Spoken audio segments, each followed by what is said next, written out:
Bismillahirrahmanirrahim. Students, in this lecture, I'll discuss Act 4, some scenes, some first scenes of the Act 4th of Hamlet. This is the longest act of this play that comprises of 7 scenes. In the first scene, we see frantic after her confrontation with Hamlet, Gertrude hurries to Claudius, who is conferring with Rosencrantz and Guildenstern. She asks to speak to the king alone. When Rosencrantz and Guildenstern exit, she tells Claudius about her encounter with Hamlet. She says that he is as mad as the sea during a violent storm. She also tells Claudius that Hamlet has killed Polonius. Aghast, the king notes that had he been concealed behind the arras, Hamlet would have killed him. तो उसको यही था ना कि मैं वहाँ पर था, मैं भी मारा जाना था, और हैमलेट ने भी यही समझ के उसको स्टेप किया था वहाँ पे। सर इसकी माँ को पता नहीं चला था कि इसने वो समय के मारा क्लॉडियस। ये उसको तो पता ही है, ये बात उसको भी समझ आ गई है शादी, अगर मैं उससे मैंने भी मारा जाना था, मुझे ही तो समझ के मारा है उसने। Claudius wonders aloud how he will be able to handle this public crisis without damaging his hold on Denmark. अगर वो भी शहजादा है, कोई छोटा मोटा आदमी नहीं है, अगर उसके साथ कुछ करता तो डेनमार्क में भी तो क्राइसिस क्रिएट होता है ना। तो इसने उसके पास सामने एक सिचुएशन अराइज हो चुकी है। He tells Gertrude that they must ship Hamlet to England at once and find a way to explain Hamlet's misdeed to the court and to the people. अब लोगों को क्या बताना है क्यों मारा है उसने। ये जो प्लोनियस जो उनका बड़ा वहाँ का चीफ काउंसलर है एक तरह का। He calls Rosencrantz and Guildenstern, tells them about the murder and sends them to find Hamlet. Elsewhere in Elsinore, Hamlet has just finished disposing of Polonius' body and commenting that the corpse has been safely stored. Rosencrantz and Guildenstern appear and ask why he has done with the body. Hamlet refuses to give them a straight answer, instead saying, "The body is with the king is not with the body." उसने बात घुमा के कर दी। Feigning offense at being questioned, he accuses them of being spies in the service of Claudius. He calls Rosencrantz a sponge. वो sponge होता है जो चूस लेता है पानी को, नमी को, स्पंज जिसे कहते हैं हम इधर अपने, तो उसको that soaks up the king's countenance with his rewards, his authorities, and warns him that when he needs what you have gleaned, it is but squeezing you, and sponge you shall be dry again. मतलब एक tissue paper की तुम्हारे हैसियत है उस बादशाह के सामने जो अभी अपने गलाजत को या अपने ब्लड को जिसके हाथों पे लगा हुआ उसको या तुम्हें यूज़ कर रहा है, यूज़ करने के बाद वो तुम उसके लिए बिल्कुल ही यूज़लेस हो जाओगे और तुम्हें फेंक देगा, तुम्हारी कोई हैसियत नहीं होगी। और ये वाक़तन सच भी है। At last he agrees to allow Rosencrantz and Guildenstern to escort him to Claudius. इसमें ये जो सीन 1 है इसका एनालिसिस देखें तो इसमें कोई बड़ा काम नहीं होता सिवाय इसके जो बड़ी एक मूवमेंट हुई है इस के अंदर, वो ये कि रोज़नक्रैंट्स और गिल्डेस्टर्न जो हैमलेट के साथ जाएंगे, जैसे कि उसको ऑर्डर दिए गए हैं कि यहाँ से भेज दिया जाए इधर से England. Short first scene of act 4 enters around Gertrude's betrayal of her son. Gertrude का बिट्रेयल भी इसके अंदर मौजूद है। इनमें she had promised to her son that she will not disclose anything to the king, whereas she hurries afterwards to Claudius' room and tells him everything, turning him into the king after having promised to help him. While she does keep her promise not to reveal that Hamlet was only pretending to be insane, the immediate and frank way in which she tells Claudius about Hamlet's behavior and his murder of Polonius implies that she sees herself as allied to the king rather than to her son. इसका क्या मकसद है जो इतनी भागी गई जाके अपने हस्बैंड को सारा कुछ बता रही है, सेकंड हस्बैंड को ये सारा कुछ? अगर वो अपने पहले हस्बैंड के साथ सिंसियर थी, उसकी दुख था, अपने बेटे का दुख, औलाद का दुख, इससे बढ़ के क्या हो सकता है अपने जवान बेटे को पागल देखना। इतनी वफादारी कहाँ से आ गई, या कि ऐसा कि अपने हस्बैंड को बता रही है कि वो उसने उसको मार दे तुम्हें ना मार दे। ये क्या ऐसा मसला है कि वो इसको क्यों बता रही है ये सारा कुछ?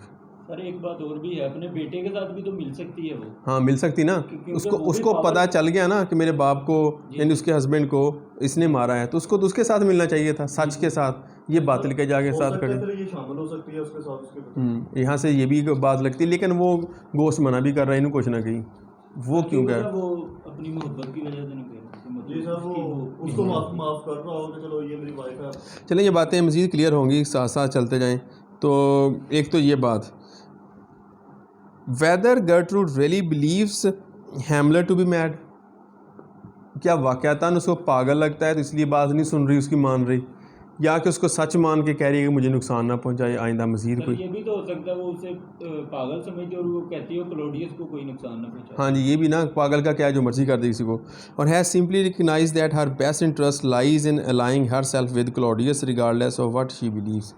उसकी अपनी कोई मर्ज़ी नहीं है, उसने देखा ताकत का तवाज़ुन किधर है इस वक्त, वो किधर है, वो that lies with the king Claudius. So she has become an ally to the king, तो किंग के साथ एलाई बन गई ना। जी सर, वो अगर क्लॉडियस रहेगा तो ये क्वीन रहेगी ना। हाँ, क्वीन के अलावा भी ताकतवर अभी कौन है, पावर किसके पास, क्लॉडियस के पास है ना, वो प्रिंस है, वो किंग तो नहीं ना।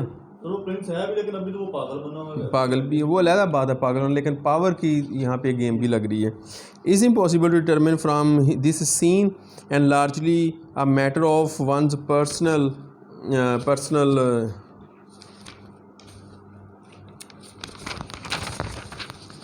personal interpretation of the events. Whatever the case, it is Gertrude's speech to Claudius that cements the king's secret plan to have Hamlet executed in England. लेकिन इस सब कुछ में वो इस बात से कम बेखबर है कि किंग क्लॉडियस हैज़ डिसाइडेड और has given commands to execute Hamlet over there in England. उसने खत लिख दिया कि जब जैसे ये वहाँ पे पहुँचे इसको पहुँचते ख़त्म कर दें। इस बात को उसको पता नहीं है ये जो क्वीन है। As brief as it is, Act 4 Scene 1 is a magnificent example of Shakespeare's skill at developing characters, illustrated by the subtle development of Claudius, where most of the other male characters in the play, including Hamlet, King Hamlet, Laertes, Fortinbras, are obsessed with the themes of honor, moral balance, and retributive justice. Claudius is a selfish, ambitious king who is more concerned with maintaining his own power and averting political danger than achieving justice through his rule. वो बात को इधर उधर से घुमा के बात करने का चलने का आदी है, अपना रूल ऑफ लॉ जो है उसको इन्फोर्स करने का या इम्पोज करके विद पावर, वो इस बात का हामी नहीं है, ना वो उसकी सलाहियत रखता है। His response to Gertrude's revelation that Hamlet has killed Polonius is extremely telling. ये उसकी इस आदत की चुगली खाती है ये बात। इन इसका एक आर्च जो काउंसलर है वो मारा गया, कोई छोटा मोटा आदमी नहीं था। पोलोनियस वैसे था कमीना सा, लेकिन वो बड़े एक स्टेटस पे था ना, उसके ऊपर हलचल होनी चाहिए बड़े लेवल की, लेकिन उस बात को भी उसने ना ऐसे इधर उधर करने की कोशिश की है कि लोगों को मैं किसी तरीके से सेटिस्फाई कर लूँ, that's okay otherwise. So rather than considering that Gertrude might have been in danger, he immediately remarks that he had been in the room, he would have been in danger. उसने उसका नहीं देखा, उसने अपना पड़ गया कि मैं अगर वहाँ पे होता तो। अगर आपने मूवी देखी हो ब्रेव हार्ट, बहुत ज़बरदस्त फिल्म है, जो वॉल्श जो की और इनकी स्कॉट्स की जो स्ट्रगल दिखाती है इंग्लिश रूलर्स के साथ, विलियम जो जिसको कहते थे, दूसरा जो किंग था वो उधर का जो किंग कौन सा था जिसको अपने बेटे को भी मार दिया, इंग्लैंड का किंग का मुझे नाम नहीं आ रहा उस वक्त जो था, वो उसने एक अपना भेजा था बंदा वहाँ पे उसके साथ नेगोशिएट करने के लिए। उसका लोकल जो था उसने क्या किया कि उसका सर काट दिया, और सर काट के भेजा साथ में कि हम आपकी अतात नहीं कबूल करेंगे, जो स्कॉट वेल्स था, विलियम वेल्स लोगों ने। तो किंग ने उसको बहुत गुस्सा भी आया जब अपने बेटे के साथ टावर में खड़ा बात कर रहा था। उसने उसके दोस्त जो था उसको भी नीचे गिरा दिया टावर से, जो कह रहा था कि मैं आपको एडवाइस देना चाहता हूँ। कहता who is this who speaks as if I need his advice. तो उसने कहा कि मैंने इसको अपना आर्च काउंसलर बना दिया है। तो कहना अच्छा तुम बड़ा जानते हो, कहना I am expert in war tactics और पता नहीं क्या करके बात की। अच्छा तो टेल मी, ऐसे करके उसने जाके गिरा दिया उसको। इतना गुस्से में और बड़ा जालिम दिखाया गया। हाल ब्रूक उसको शायद कहते थे। उसने उसके बेटे ने उस पर हमला किया उस वक्त। वो तो है भी मरियल सा दिखाया ना, एफेमिनेट सा था। उसने उसको एक थप्पड़ मारा, गिरा दिया, और उसके बाद वो वहीं बैठ के सोचना शुरू कर दिया कि ये मैं अगर उसको अपने बेटे को वहाँ पे भेजता हूँ तो इसकी जैसा ये है एफेमिनेट सा, उसकी हौसले और बुलंद होंगे। अपनी बहू को भेजूँ तो और मसला बनता है। वो भी जा रही थी ना दोनों में नेगोशिएशंस के लिए। मैं ख़ुद गया तो कहता है कि अभी तो ये इसका सारा, अगली दफ़ा उसकी तलवार मेरी गर्दन पे भी चल सकती है। फौरी तौर पर उसको अपना डेंजर महसूस हुआ। This could have been me. तो ये same danger, he feels the same threat Claudius, that शुक्र है कि at that time I was absent there. If this would have been me, I would have been killed. ठीक है ना। And he killed the person thinking that person to be me. मुझे समझते हुए मारा ना उसने। और उसको भी यही था ना, ये एक अकल से तस्लीम नहीं करती बात के क्वीन के कमरे में कोई और हो सकता है। वो तो एक उनकी अपनी कनाइमेंट से या अपनी एक मर्ज़ी से वहाँ पे मौजूद था। अदरवाइज़ क्वीन के कमरे में किंग ही होगा ना, और तो कोई नहीं हो सकता। तो और उसने भी एक लामहला उसके ज़हन में यही बात है कि बिहाइंड द अरेस्ट कौन है, this would be the king. तो वो उसने उसको वहाँ पे स्टेप किया, मार दिया। तो उसको फौरी तौर पर अपना डेंजर आता है। हर कोई बंदा यहाँ पर अपनी स्किन सेव करने में पड़ा हुआ। गर्टरूड अपनी है, हेमलेट अपना, ये सारे लोग। Hamlet must be sent away from Denmark, he thinks, not as punishment for committing murder, but because he presents a danger to, poses a danger to the King Claudius. And as soon as he hears of the murder, Claudius' mind begins working to find a way to characterize the killing so that it does not seem like a political crisis to his court and to the people of Denmark. उसने फौर पे scheming शुरू कर दी ना, अब इसका क्या करना है। To do this he says will require all his majesty and skill. अब पूरी मैजेस्टी और स्किल के साथ काम करना है। किसी को वो सांप भी मर जाए और लाठी भी ना टूटे वाला हिसाब करना है। In this scene and the scenes to follow, Shakespeare creates in Claudius a convincing depiction of a conniving, ambitious politician. अब यहाँ पे आपको क्लॉडियस के अंदर का जो एक कमीना आदमी, एक श्रीयूड कनिंग बंदा है, वो आपको दिखता हुआ नज़र आएगा। अभी तक तो वो पैसिव सा खामोश था ना, बड़ा ऊपर से ऊपर बड़ा अच्छा मुदब्बर सा बना हुआ है। हमें नज़र आएगा क्लॉडियस कितना ख़तरनाक आदमी था। ज़रूरी नहीं है कि मतलब कि आपने शोर शराबा मचा के काम करने के लोग होते हैं, बड़े आराम से काम करने के आदी होते, काम पूरा हो रहा होता है। In this way Claudius emerges as a figure of powerful contrast to the more forthright men in the play, including Laertes, Fortinbras and Horatio, and far more morally conscious Prince Hamlet. तो यहाँ से हमें पता चलता है Claudius कितना बड़ा antagonist है इस प्ले के अंदर। देखें, आपने एक बहुत बड़ा हीरो क्रिएट कर दिया, प्रोटैगनिस्ट क्रिएट कर दिया। बराबर में उसके एक छोटा किरदार होगा ना अगर एंटेगोनिस्ट का, तो हीरो को किरदार कमज़ोर पड़ जाएगा। एक इतना बड़ा पहलवान उसके साथ पिग्मी की लड़ाई करवा रहे हैं, तो वो उसका क्या मज़ा आएगा। जितना तगड़ा किस्म का आपका होगा दुश्मन, हरीफ, उतना ज़्यादा फिर वो जो करैक्टर का। मौला जट फिल्म में मौला जट के सामने नूरी नत ना हो तो फिल्म वैसी फ्लॉप हो जाती है। उस स्ट्रेचर का बंदा है ना, बराबर का तगड़ा, बल्कि वो हावी होता हुआ महसूस होता है फिल्म के अंदर। जो दुश्मन भी खानदानी, बिल्कुल वही। तो Hamlet's murder of Polonius at the end of the Act 3 is one of the most disturbing moments in the play. If it was previously possible to consider Hamlet a hero or an idealized version of a human being, it is no longer possible after he kills Polonius. अब human ideal तो नहीं रहा ना, इसने किसी को मार दिया, सही है। His sensitive, reflective nature, the trait that constantly interfered with his ability to take revenge on Claudius, now disappears in the wake of its violent opposite, a rash, murderous explosion of activity. अब वो Hamlet की कौन see nature हमारे सामने explore होकर आती है? Rash और मर्डरस, कातलाना उसका जो जोबन आ चुका है उसके ऊपर, जो उसके किरदार का। Hamlet leaps to the conclusion that Claudius is behind the arrest. और else he simply lashes out thoughtlessly, या तो उसने सोचे समझे बगैर तलवार चला दी, वहाँ पे स्टेप कर दिया, या फिर उसने ये समझ के चलाया है कि वहाँ पर कौन है, क्लॉडियस है। दोनों में से एक बात, तीसरी बात कोई नहीं, उसको पता था कि पोलोनियस है तो मैं इसको मार दूँ, ये सवाल नहीं पैदा होता। In any case Hamlet's moral superiority to Claudius is no thrown into question. पहले तो ना मैं उससे बड़ा लगता है, यानी आप किसी को इट इज़ क्या है उसका जो बेकन का कॉल है रिवेंज के बारे में, it is heavenly delight to forgive someone, ऐसे करके कुछ कहता नहीं, किसी को माफ़ कर देना रिवेंज में, किसी को माफ़ कर देने की बात करता। अभी तक वो, जब आपने किसी को माफ़ कर दिया ताकत रखते हुए, पहली बात है ये नहीं कि मजबूर है तो माफ़, ताकत रखते हुए माफ़ कर दिया तो आप उससे बहुत ऊपर चले जाते हैं। वो कहता है अगर आप उस चलें वो आ जाए, या तो बता दीजिएगा। मतलब कि किसी को ताकत रखते हुए भी इंसान माफ़ कर दे तो इंसान का किरदार, उसका सारा कुछ बहुत ऊपर है। मॉरली अभी तक उसने कुछ नहीं कहा, उसको छोड़ा हुआ है, कोशिश करता है लेकिन वो पक्का करने की कोशिश कर रहा है बात, तो मॉरली हम इसको सुपीरियर कर रहे हैं। अब अगर हैमलेट मर्डरर है, सॉरी क्लॉडियस, तो ये भी तो मर्डरर हो चुका है ना, ये दोनों एक बराबर आ चुके हैं एक जगह पे इस तरह से। और फिर he has killed Polonius just as Claudius killed Hamlet's father.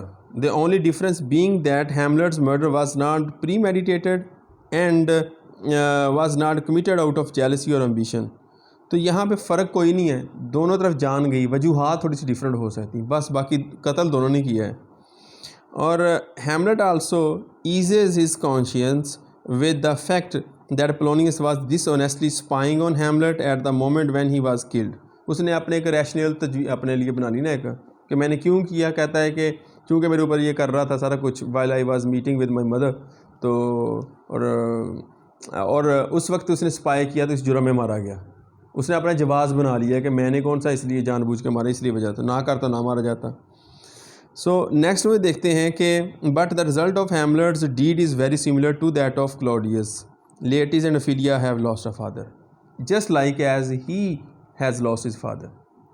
किसी और के एक्ट में उसका अपना बाप गया, इसने भी तो किसी को अपने बाप से महरूम कर दिया, उनके बाप से। Now Hamlet hides the body but rather than being overwhelmed with contrition as we might expect of a hero who has committed such a terrible mistake, he seems manic, desperate and self-righteous, especially in his condemnation of Rosencrantz and Guildenstern. Throughout Act 4 Scene 2, as in the play within a play scene, Act 3 Scene 2, Hamlet's biting ironic wit is combined with his rash impulsive streak and his fiend madness seems very close to the real thing. यहाँ पे आके अब उसको जो madness पहले लगती थी mix, पहले थी सियाना था, अकल बिल्कुल नॉर्मल था, वहाँ पे लगता है इसने मैडनेस तारी की है। अब बीच में कहीं लगता है यहाँ पे पागल है, यहाँ पे नहीं पागल, अब इधर आके लगना शुरू हो गया पागल है। एक ऐसी एक हालत डेवलप होना शुरू हो चुकी है। Though Hamlet has many admirable qualities, scene such as his this one serve as powerful reminders that we are not meant to take the prince as an unqualified hero। तो हमें वो अनक्वालिफाइड हीरो नहीं लग रहा बल्कि पूरा hero ही लगता है। नेक्स्ट इसके सीन, हम दो सीन पढ़ेंगे, सीन 3 और सीन 4। नहीं सीन 2 है या सीन कौन सा है अभी। Next we see in scene 3 the king speaks to a group of attendants telling them of Polonius' death and his intention to send Hamlet to England। उसने डिसाइड करी इसको हैमलेट को बहाने से अब भेजो कि तुम्हारी वजह से मुल्क के हालात ख़राब हैं, लोग भड़क सकते हैं, तुम जाओ वहाँ पे, हालात ठंडे होंगे, मैं वापस बुलवा लूँगा। लेकिन इसके साथ इसने ये डिसाइड कर लिया हुआ है, कंट्राइव की है जो इसने कंस्पिरेसी, कि वहाँ पे जाएगा और ख़त लिख दिया है वहाँ पे इंग्लैंड वालों को, ये जैसे ही आए इसको वहाँ पे फुड़का दो। सर वो इंग्लैंड वाले इसके फेवर में थे इसलिए। किंग्स की आपस में भी तो होती है ना, बड़े लेवल के आपस में, उनको भी इनकी फेवर्स हैं, इनकी भी इस तरह जो होती हैं चलती रहती है, बड़े लोगों के हाथ मिले होते हैं ना फिर आपस में। The king speaks to a group of, या अपना कोई रैशनल बना के भेज देंगे यार इस वजह से इस बंदे करवा रहे हैं, उन्होंने इसकी बात सुननी, उसकी किसने सुननी है। The king speaks to a group of attendants telling them of Polonius' death and his intention to send Hamlet to England. Rosencrantz and Guildenstern appear with Hamlet, who is under guard, under guard है अब, ठीक है। बड़ा इधर से ये दिया जा रहा है कि मैं उसकी बड़ी हिफाजत के तहत भेज रहा हूँ, या तुम अपने साथ गार्ड लेके जाओ अपने साथ, सही है ना। तो वो मकसद पीछे क्या है, वही यानी कि इम्प्रेशन ये देना कि मैं तुम्हारे साथ बड़ा सिंसियर हूँ। Pressed by Claudius to reveal the location of Polonius' body, Hamlet is by turns insane, coy, and clever, saying that Polonius is being eaten by worms and that the king could send a messenger to find Polonius in heaven or seek him in hell himself. उसने अभी पागलपन की तरह उसको कीड़े खा के उसको जहन्नम में ढूंढो, ये इधर की फिलॉसफी से झाड़ दी है अपनी पागलों वाली। Finally, Hamlet reveals that Polonius' body is under the stairs near the castle lobby. उसको पूछने किधर रखा, बताओ, उसको लेके जाना, दफनाना है उसको, तो बता नहीं रहा कि किधर बॉडी रखी है। कैसल लॉबी में सीढ़ियों के नीचे कहीं छुपाई हुई थी। And the king dispatches his attendants to look there. The king tells Hamlet that he must leave at once for England, and Hamlet enthusiastically agrees. He exits and Claudius sends Rosencrantz and Guildenstern to ensure that he boards the ship at once. कि ये ना हो कि ship से उतर, या भी मान गया, पागल है, बाद में क्या मैंने जाना ऊपर, तो ये ऊपर चला गया। एक बच्चा था ना, वो उसने ज़िद कर ली कि मैंने छिपकली खानी है। वो सारा जहान माँ बाप ये क्या कर रहा है। उन्होंने एक बाबा जी आए जो सियाने बड़े साइकेट्रिस्ट टाइप थे, उन्होंने कहा कि हाँ बच्चे क्या बात है, कहते जी मैंने छिपकली खानी है। कहते लाओ भी छिपकली। बच्चा कहता मुझे तल के दो, फ्राई करके खानी है ना, फ्राई करके ले आओ ना, फ्राई करके कर लें। अब कहता है कि मैंने इसके 2 टुकड़े करके खाने हैं। कहते काट के दें, इसको काट दिया। कहता है जी कि एक टुकड़ा आप खाएं, एक मैं खाऊंगा। बाबा जी ने जैसे तैसे ना वो एक टुकड़ा लगा देता, कहता कोई का नहीं, खा लो। अब उसके बाद क्या चला हूँ खा, कहना हूँ तुसी मेरा वाला खा लिया। उन्होंने कहा भाई ये वाला कि इसका पागल का क्या है, कहाँ पे जाकर मान जाए, कहीं पे उतर जाए, कहीं मैंने इधर ही उतरना है, मैंने जाना है वापस, क्या है। तो he wants this guarantee that he has border the ship, कि वो चढ़ गया ऊपर। एक दफ़ा चढ़ जाए सही उसके ऊपर, उसके मुताबिक फिर बचने वाला नहीं, इंग्लैंड जाके उसकी ब्रेक लगनी है अब उसकी, और वहाँ पे ऑर्डर्स पहले से मौजूद हैं। Alone with his thoughts, Claudius states his hope that England will obey the sealed orders he has sent with Rosencrantz and Guildenstern. The orders call for Prince Hamlet to be put to death. Scene 4 है, act 4 का scene 4 भी हम साथ पढ़ेंगे, फिर इन दोनों का इकट्ठा एनालिसिस देखेंगे। On a nearby plain in Denmark, young Prince Fortinbras marches at the head of his army, traveling through Denmark on the way to attack Poland. वो जा रहा था ना इधर से रास्ते का राहदारी लेके जा रहा था। ये ऐसे एक इंडिया की फ़ौज कहे कि आप पाकिस्तान वालों से कि हमने अफ़गानिस्तान में हमला करना, इधर से हमें ऐसे इधर से हाँ मुझे मार के वाले जाने, लेकिन बाद में हमारा दुश्मन है, हम उनसे चुकाना रहना पड़ेगा ना, ये इनको तो एतबार नहीं कर सकता। लेकिन क्लॉडियस इस मामले में इतना कोई तेज़ नहीं है जैसे कि किंग हैमलेट था। तो इसने अगर वो वैसे किंग हैमलेट होता और वो ऐसा अलाउ करता तो उसका उनको भी डर होना था, उनको हरकत नहीं करनी थी। क्लॉडियस के होते हुए वो हरकत करेंगे, कमज़ोर आदमी इस हवाले से। Fortinbras orders his captain to go and ask the king of Denmark for permission to travel through his lands. On his way, the captain encounters Hamlet, Rosencrantz and Guildenstern on their way to the ship bound for England. The captain informs them that the Norwegian army rides to fight the Poles.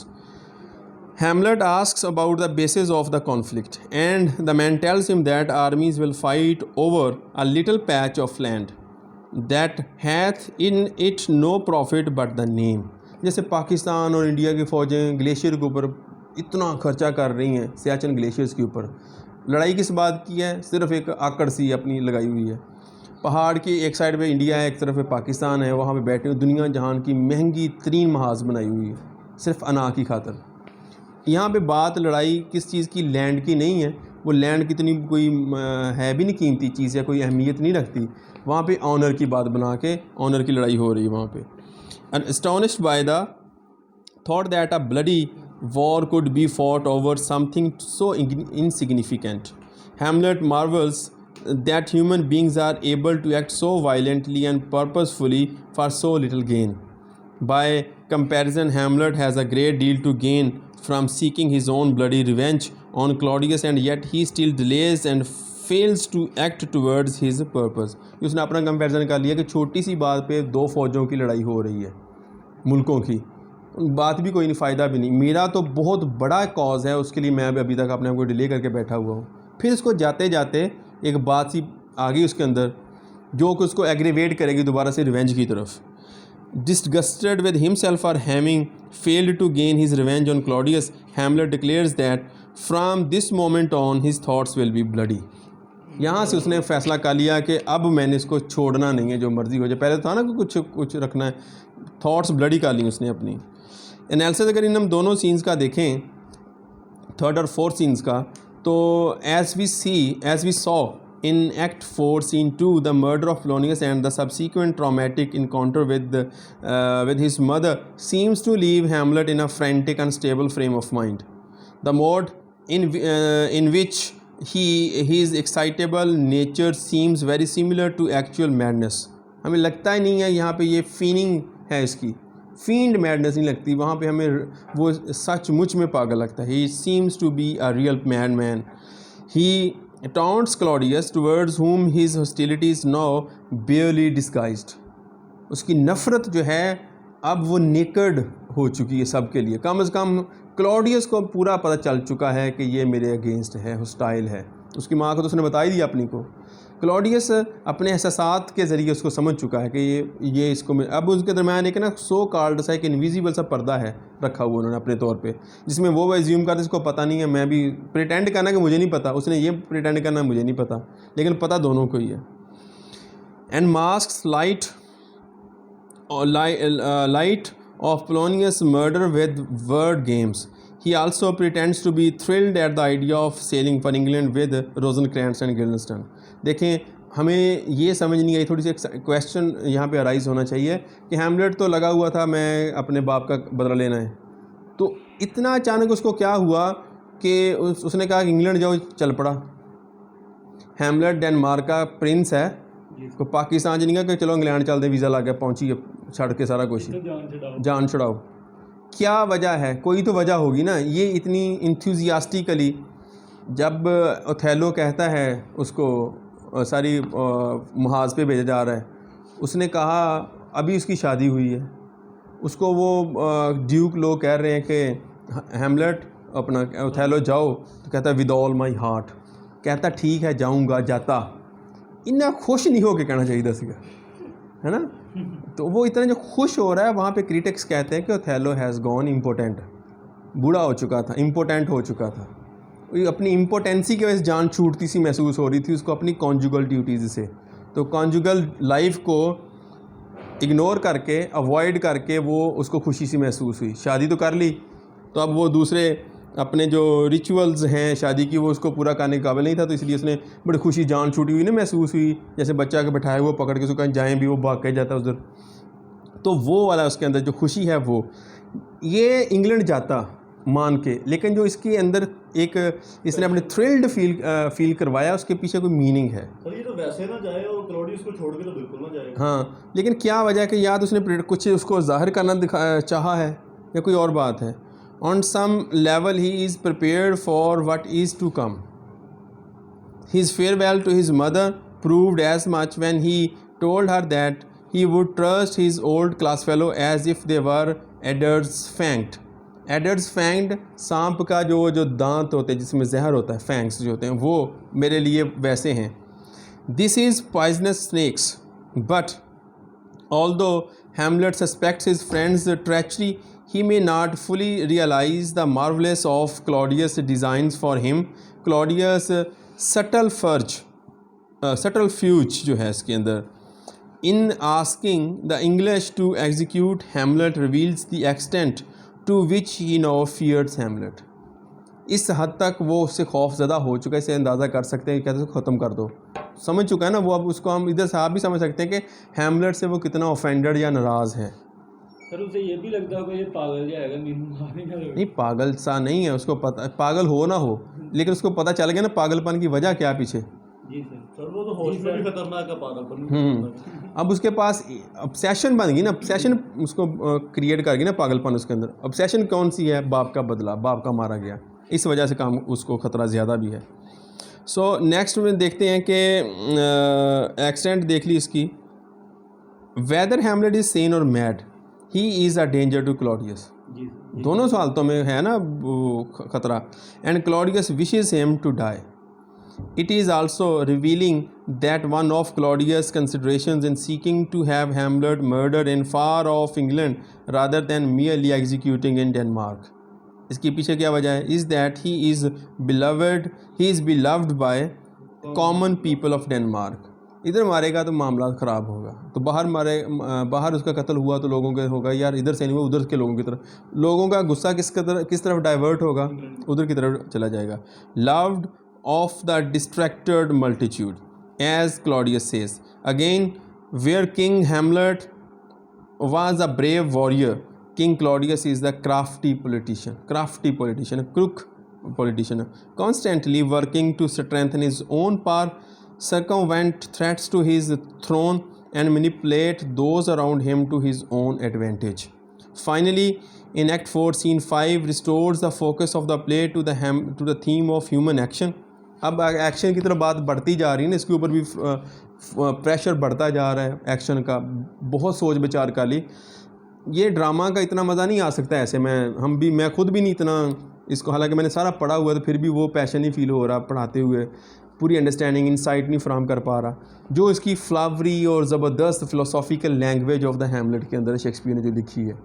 Hamlet का मज़ा तो इसकी reading के अंदर है, ऐसे पढ़ के नहीं वो वाला आता मज़ा.